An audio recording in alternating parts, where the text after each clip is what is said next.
Bienvenue sur Voie lactée pour ce nouvel épisode de L'actu sous le radar. Aujourd'hui, nous plongeons dans un dossier invisible qui menace notre repos le plus profond, le scandale des infrasons domestiques.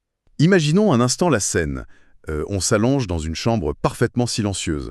Disons au dernier étage d'un immeuble de luxe flambant neuf. L'isolation acoustique, elle semble totale. Aucun bruit de circulation ne filtre, quoi. Absolument aucun. Et pourtant, le cerveau panique en sourdine. La fréquence cardiaque s'accélère, le système nerveux s'emballe, et notre organisme réagit exactement de la même manière que si un séisme de magnitude 7 était sur le point de faire effondrer le plafond. C'est fou. Ouais, et c'est la réalité clinique que vivent des millions d'individus à travers le monde en ce moment. Et le pire, c'est qu'ils ne comprennent même pas pourquoi. Cette image, elle pose immédiatement l'ampleur du problème. Et c'est précisément la mission de notre enquête aujourd'hui. On va décortiquer les sources du jour, notamment ce fameux dossier d'enquête mondiale, édition 2026, sur l'invasion des basses fréquences. Un dossier fondamental, oui, parce qu'il connecte plein de choses. L'urbanisme moderne, notre biologie humaine, et même une crise économique totalement silencieuse. Exactement. Le but, c'est de comprendre par quel mécanisme pervers nos métropoles modernes drainent l'énergie de leurs habitants. On veut décoder cette asphyxie vibratoire. Et sans aucun jargon, pour que l'auditeur saisisse ce qui se passe réellement dans son propre salon, la nuit. Alors, pour commencer, le rapport souligne un paradoxe urbain assez massif. Nous sommes en 2026. On a réussi cette fameuse transition énergétique, l'intelligence artificielle gère nos quartiers, mais Mais le prix à payer est physique. Nos villes, que ce soit Montréal, Bruxelles, Casablanca ou Genève, elles sont devenues de gigantesques machines vibrantes. et les sources sont super claires sur les coupables, on ne parle plus des usines en banlieue là. Non, c'est devenu hyper local. Les coupables, ce sont ces climatiseurs géants sur les toits, les pompes à chaleur de dernière génération qui plongent directement dans les fondations. Et l'informatique, bien sûr. Voilà, les serveurs de quartier, les fameux Edge Data Centers. Avec la 6G et les réseaux électriques intelligents, ces trucs-là tournent à plein régime H24. Et la statistique du dossier qui fait froid dans le dos, c'est que ce bruit de fond vibratoire, il a triplé. Il a été multiplié par 3 en seulement 5 ans dans les appartements mondiaux. Triplé, ouais. C'est pas juste un métro qui passe de temps en temps, c'est constant. Comme si la structure de l'immeuble, le béton, l'acier, c'était la caisse de résonance d'une contrebasse. Et tous ces serveurs et ces pompes, c'est comme des archers invisibles qui frottent les cordes sans jamais s'arrêter. C'est exactement la physique du problème. Si on garde ton analogie de la contrebasse, l'immeuble ne fait pas que bloquer le son, il l'amplifie. C'est le principe des infrasons. Il faut qu'on définisse ça. Les infrasons, c'est quoi exactement ? En gros, c'est une onde acoustique dont la fréquence est comprise entre 1 et 20 Hz. C'est bien en dessous de ce que l'oreille humaine peut entendre. L'audition commence péniblement avant Hertz, c'est ça ? Voilà. Et le dossier se concentre sur une fréquence très spécifique générée par nos nouvelles infrastructures, la fréquence de 12,5 Hz. Et la dangerosité de cette fréquence, ce n'est pas le volume, c'est sa taille, physiquement parlant. Absolument. La longueur d'onde est la clé. Plus la fréquence est basse, plus l'onde s'étire dans l'espace. À 12,5 Hz, une seule onde fait environ 27 mètres de long. 27 mètres. Attends, c'est la taille d'un immeuble de plusieurs étages. C'est immense. Et donc, quand une vague de 27 mètres frappe un mur en béton de 20 cm d'épaisseur, le mur n'est même pas un obstacle. L'onde ne rebondit pas du tout. Pas du tout. Elle traverse le béton, elle fait entrer toute la structure en résonance. La pièce devient une espèce de chambre de compression qui pulse au rythme de l'onde. Ce qui veut dire que même avec du triple vitrage, enfermé à double tour chez soi, on est complètement vulnérable. Le béton ne filtre rien. Rien du tout. Et c'est là que la biologie prend le relais de la physique, de manière assez terrifiante. Quand on est allongé sur son canapé, notre corps devient une antenne réceptrice parfaite. L'onde mécanique rentre dans les tissus, sans aucun son. Exactement.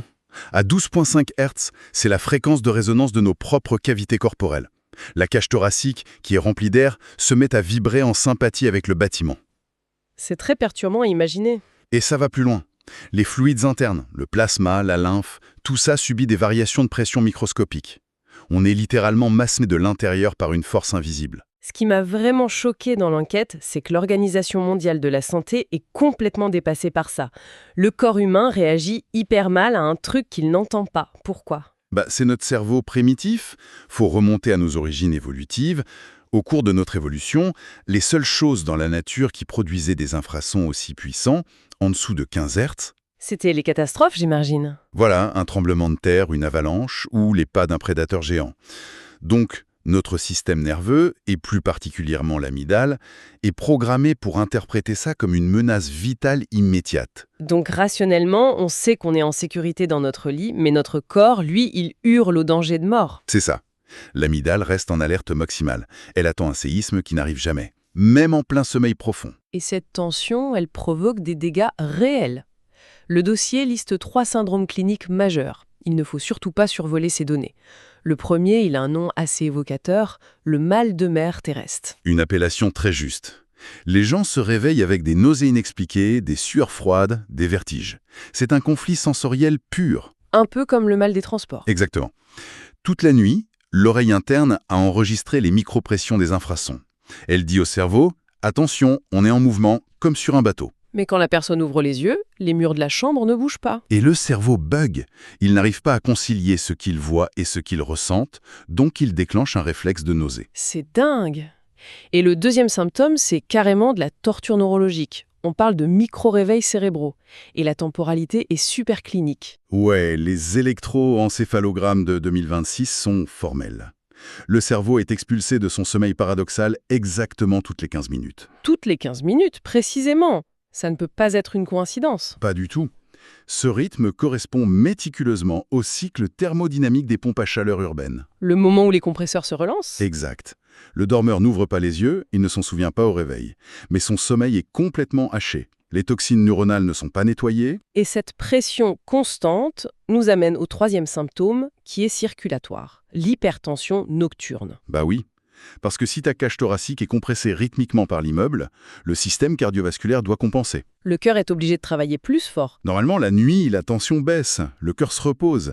Mais là, pour maintenir l'oxygénation face à cette pression externe de 12,5 Hz, le myocarde s'emballe. C'est une usure cardiovasculaire équivalente à un état de stress intense, mais continu. Mais au-delà de l'aspect technique, il y a un enjeu humain majeur. Bah absolument. Le rapport central compile des témoignages du monde entier. Et le cas d'un homme, Marc, m'a beaucoup marqué. Il symbolise un peu l'expérience de millions de gens en 2026. Oui, ces mots sont très forts. Il dit « le silence est total et pourtant je me sens oppressé ». Et il utilise cette phrase « l'immeuble respire ». C'est glaçant. Il explique que ce n'est pas un son, c'est une pression dans ses oreilles et sa poitrine. Cette idée que l'immeuble respire, ça traduit l'angoisse de voir un environnement inerte prendre vie. Et surtout, c'est la différence énorme entre un bruit et cette pollution vibratoire. C'est-à-dire qu'on ne peut pas s'en isoler. Voilà. Face à un marteau-piqueur, tu fermes la fenêtre, tu mets un casque anti-bruit. La menace reste à l'extérieur de ton corps. Mais là, comment tu fuis une pression qui attaque de l'intérieur, qui utilise tes propres os comme caisse de résonance? L'agresseur est dans la poitrine. C'est un sentiment d'impuissance totale. Et cette impuissance, elle devient aussi géographique.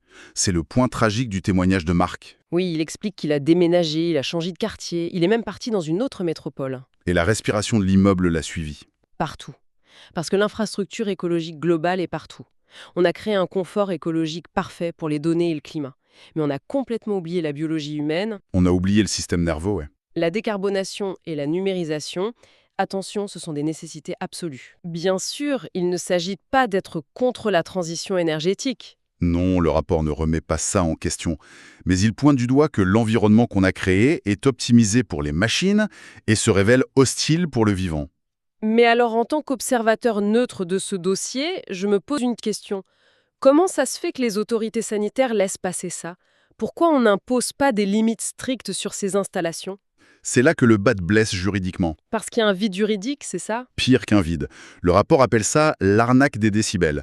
En fait, les législateurs et les promoteurs s'appuient sur un standard acoustique universel, le décibel A. Le fameux dBA? Et ce standard n'est pas fait pour mesurer les vibrations. Pas du tout. Le filtre de pondération A a été créé mathématiquement pour imiter la sensibilité de l'oreille humaine moyenne. Tout simplement parce qu'on ne les entend pas. Donc, quand un inspecteur vient avec son sonomètre chez quelqu'un qui habite au-dessus d'un data center, Son appareil réglé en dBA affiche que tout va bien. L'énergie cinétique est là, le plancher tremble, mais la machine l'efface des registres, l'appartement est déclaré conforme aux normes. c'est une folie. Le préjudice n'existe pas légalement. Mais une telle obstination à utiliser le mauvais outil de mesure, c'est pas juste une erreur scientifique. Ah non, c'est un calcul économique fondamental. Si on changeait les normes demain pour inclure l'énergie vibratoire réelle, il faudrait arrêter la construction urbaine. Tout stopper. Oui, il faudrait obliger les constructeurs à mettre des filtres vibratoires titanesques sous chaque climatiseur, creuser des tranchées sismiques autour de chaque data center, Ça coûterait des milliards à l'industrie. des centaines de milliards. Donc les autorités ferment les yeux. Reconnaître cette pollution, ça freinerait le déploiement des infrastructures de la transition. Ce qui nous amène à une autre hypocrisie terrible que le rapport soulève. Le paradoxe écologique des bâtiments neufs. Ah, ça c'est l'ironie cruelle de l'histoire. Bah oui, on se dit que plus un bâtiment est récent, écologique et labellisé, mieux on est protégé. Mais l'enquête prouve l'inverse. Totalement l'inverse. L'ingénierie verte pour réduire le bilan carbone, elle a remplacé la maçonnerie lourde, le vieux béton épais et la pierre par des structures allégées. Des ossatures en acier, des panneaux en bois croisé. Voilà. Or, la physique des ondes est impitoyable. Une structure légère et rigide, c'est le meilleur conducteur pour une onde basse fréquence. Donc la vibration du toit traverse le bâtiment écolo neuf jusqu'au rez-de-chaussée sans aucun obstacle. Sans perdre d'énergie. Alors qu'un vieil immeuble haussmannien en pierre massive va absorber et dissiper cette énergie mécanique. L'ironie est totale. Et ça crée une vraie inégalité face au repos. Surtout que les conséquences économiques sont désastreuses. Les experts de l'édition 2026 chiffrent ça à plusieurs points de PIB mondial. Le mauvais sommeil coûte des points de PIB, ouais. Baisse de productivité, arrêt maladie à répétition, erreur d'attention. La machine qu'on a construite pour optimiser l'économie est en train de détruire le rendement cognitif des gens. Devant ce désastre, quelles sont les solutions concrètes pour l'auditeur Lin? Comment on se défend? La première étape, c'est le détournement technologique. Pour se défendre, il faut des preuves. Puisque les sonomètres officiels sont aveugles. C'est ça. Donc les citoyens utilisent les accéléromètres de leur propre smartphone. Les capteurs internes des téléphones. Ouais, ceux qui sont conçus pour la réalité augmentée. Tu télécharges une application de sismographie, tu poses ton téléphone sur ton plancher la nuit et tu enregistres. Et on voit les vagues infrasonores à l'écran. Noir sur blanc. C'est une victoire psychologique énorme de pouvoir enfin dire « Regardez, je ne suis pas fou, ça vibre vraiment ». D'accord, mais une fois qu'on a la preuve, le data center est toujours là. Il faut s'isoler. Le dossier parle d'isolation active, de nouveaux matériaux assez incroyables. On parle de rupture de pont vibratoire. En gros, ce sont des plaques isolantes en polymère viscoélastique complexe qu'on met sur le sol. Et comment ça bloque une onde que le béton n'arrête pas? C'est de la conversion d'énergie. Une mousse classique, elle s'écrase. Le polymère viscoélastique, lui, il prend l'énergie mécanique de la vibration et la transforme en chaleur microscopique par la friction de ses molécules. Ça dissipe l'énergie cinétique avant qu'elle touche le lit. Fascinant. Mais le rapport détaille aussi un autre truc, carrément de la science-fiction, les lits sur suspension magnétique. Ça, c'est le niveau au-dessus. Et c'est très coûteux. L'idée, c'est de supprimer tout contact rigide avec le plancher. Le lit lévite, littéralement. Oui, des électroaimants surpuissants sont placés sous le lit en répulsion avec le sol. Le matelas lévite de quelques millimètres dans le vide, stabilisé par des champs de force. Et comme l'onde de 12,5 Hz a besoin de matière solide pour se propager, Bingo! Le vide magnétique coupe la transmission. L'immeuble peut vibrer autant qu'il veut, l'onde s'arrête sous le champ magnétique.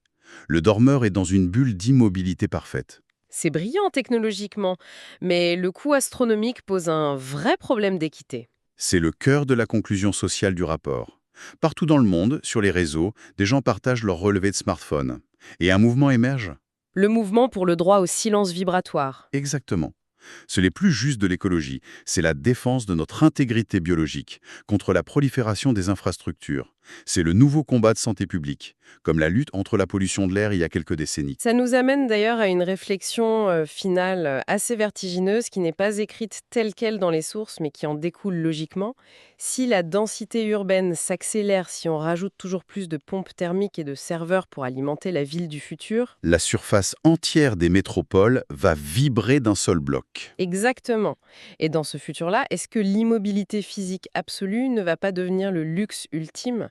Se reposer sans ressentir la pulsation des machines géantes pourrait ne plus être un droit naturel, mais le privilège exclusif d'une élite. Une élite capable de financer sa propre lévitation magnétique. Voilà, retranchée dans des bulles hors sol, pendant que le reste de la population absorbera la fatigue du monde. Ce dossier nous rappelle que le progrès a souvent un coût invisible. Merci d'avoir écouté Voie lactée. Pour ne rien rater de nos prochaines enquêtes sous le radar, abonnez-vous. À très bientôt.